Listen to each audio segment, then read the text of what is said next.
अगर मैं आपसे कहूं कि भारत की 24,000 आदिवासी लड़कियां एक अंतर्राष्ट्रीय वैक्सीन प्रोग्राम का हिस्सा बनी और बाद में संसद को खुद दखल देना पड़ा, तो क्या आप इसे महज एक हेल्थ प्रोजेक्ट मानेंगे? सरकारी रिपोर्ट कहती है मौतें वैक्सीन से जुड़ी नहीं थीं, लेकिन संसदीय समिति ने ट्रायल प्रक्रिया पर गंभीर सवाल उठाए। आखिर सच क्या है? स्वास्थ्य सुधार या सिस्टम की बड़ी चूक? क्या भारत की आदिवासी बेटियां एक ग्लोबल एक्सपेरिमेंट का हिस्सा थीं? या क्या यह सिर्फ एक स्वास्थ्य अभियान था जिसे साजिश का रंग दे दिया गया?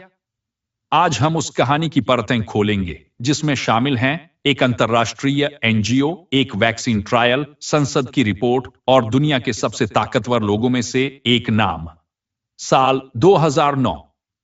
भारत, आंध्र प्रदेश और गुजरात के आदिवासी इलाके, करीब 24,000 नाबालिग लड़कियों को एक वैक्सीन दी जाती है, एचपीवी वैक्सीन। यह अभियान चलाता है एक अंतर्राष्ट्रीय एनजीओ, पाथ। फंडिंग में शामिल नाम bill and Melinda Gates foundation. HPV vaccine, दावा किया गया कि यह भविष्य में सर्वाइकल कैंसर से बचाव करेगी, लेकिन कुछ ही समय बाद मीडिया में खबरें आने लगती हैं, कुछ लड़कियों की मौत। क्या ये मौतें वैक्सीन की वजह से थीं? सरकारी जांच कहती है संभवतः वैक्सीन से संबंध नहीं, लेकिन कहानी यहीं खत्म नहीं होती। 2013 संसद की रिपोर्ट। 4 साल बाद 2013 में एक संसदीय समिति की रिपोर्ट आती है और इस रिपोर्ट में कहा जाता है ट्रायल के दौरान कई गंभीर प्रक्रियात्मक लापरवाहियां हुई। सबसे बड़ा सवाल, क्या इन आदिवासी परिवारों से सही तरीके से सूचित सहमति, इन्फॉर्म्ड कंसेंट ली गई थी?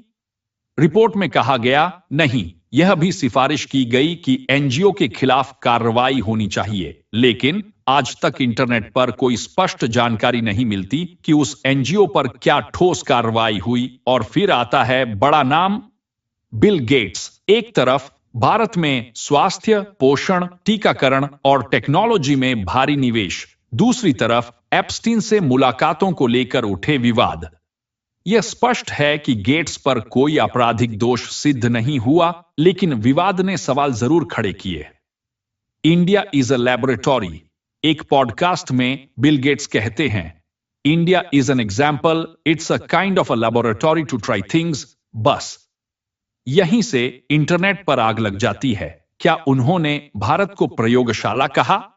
कुछ लोग कहते हैं हां, यह मानसिकता दिखाता है कि भारत टेस्टिंग ग्राउंड है। दूसरे कहते हैं नहीं, उनका मतलब था कि भारत की जटिल स्वास्थ्य चुनौतियां समाधान विकसित करने के लिए एक मॉडल है। लेकिन शब्दों का चुनाव हमेशा मायने रखता है। क्या यह एक नेक इरादे वाला सार्वजनिक स्वास्थ्य कार्यक्रम था जिसमें प्रक्रियात्मक गलतियां हुई, या फिर क्या भारत जैसे देशों को ग्लोबल हेल्थ पॉलिसी के टेस्टिंग जोन की तरह देखा जाता है? सरकारें क्यों अनुमति देती हैं? क्या कड़े नियम होने चाहिए या पूरी तरह प्रतिबंध? आप क्या सोचते हैं? क्या यह स्वास्थ्य सुधार था या अनियंत्रित प्रयोग? क्या अंतरराष्ट्रीय फाउंडेशन पर भरोसा किया जाना चाहिए या भारत को पूरी तरह आत्मनिर्भर स्वास्थ्य मॉडल अपनाना चाहिए? कमेंट में अपनी राय जरूर लिखिए। और अगर आपको लगता है कि ऐसे मुद्दों पर खुलकर चर्चा होनी चाहिए, तो इस वीडियो को शेयर कीजिए, क्योंकि सवाल सिर्फ वैक्सीन का नहीं है। सवाल है निर्णय कौन लेता है और कीमत कौन चुकाता है। समाज के रूप में हमें यह तय करना है कि हमारा स्वास्थ्य मॉडल कैसा होना चाहिए। आवाम की भागीदारी से ही हम बेहतर नीतियों की दिशा में बढ़ सकते हैं। याद रखें, यह गलती का सुधार नहीं, बल्कि हमारे भविष्य की दिशा तय करने का क्षण है। अगर यह कहानी आपको सोचने पर मजबूर करती है, अगर आप चाहते हैं कि ऐसी सच्चाइयां और लोगों तक पहुंचें, तो इस वीडियो को यहीं रुकने मत दीजिए। वीडियो को लाइक कीजिए, चैनल को सब्सक्राइब कीजिए और इस कहानी को ज्यादा से ज्यादा लोगों तक शेयर कीजिए। यह चैनल बिना किसी स्पॉन्सर और बिना किसी पेड प्रोपेगेंडा के चलता है। अगर आप स्वतंत्र और निष्पक्ष कहानी कहने की इस यात्रा का हिस्सा बनना चाहते हैं, तो नीचे दिए गए लिंक के माध्यम से आर्थिक सहयोग अवश्य करें।